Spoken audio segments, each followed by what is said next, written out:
Lors de son interpellation, El Hadj Madissa Kandé jurait qu'il n'était pas au courant du projet du coup d'État du 3 janvier. Il affirmait qu'il avait simplement mobilisé des fonds pour soutenir Paul Henri Sandaogo Damiba, le cerveau du putsch manqué. Eh bien, la suite des investigations prouve le contraire. Une vidéo diffusée sur l'agence de l'information de Burkina Aïbé montre Sieur Sakandé à bord d'un véhicule filmant le supposé domicile du chef de l'État, le capitaine Ibrahim Traoré. Trêve de bavardage. Allons suivre cet élément proposé par Bienvenu Taoussa. Dans son aveu, il dit clairement qu'il était permanemment en contact avec Paul Henri Sandaogo Damiba, le cerveau du énième putsch manqué du 3 janvier 2026. Dernièrement, El Hadj Madissa Kandé s'était rendu en Côte d'Ivoire et est revenu avec un financement de 70 millions de francs CFA.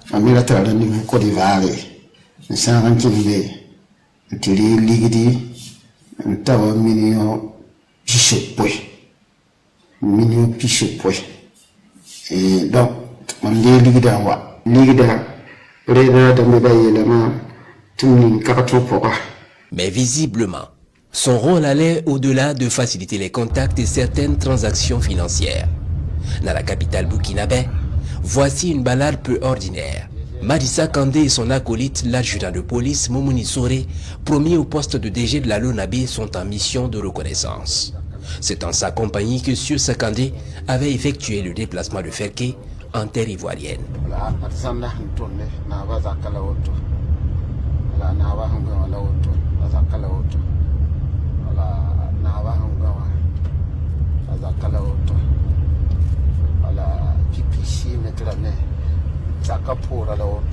Rêve ou hallucination, ces deux hommes identifiaient un supposé domicile du président du Faso en vue de commettre un attentat au moment du passage à l'action. Et les informations récoltées allaient servir au commando qui devait mener l'assaut.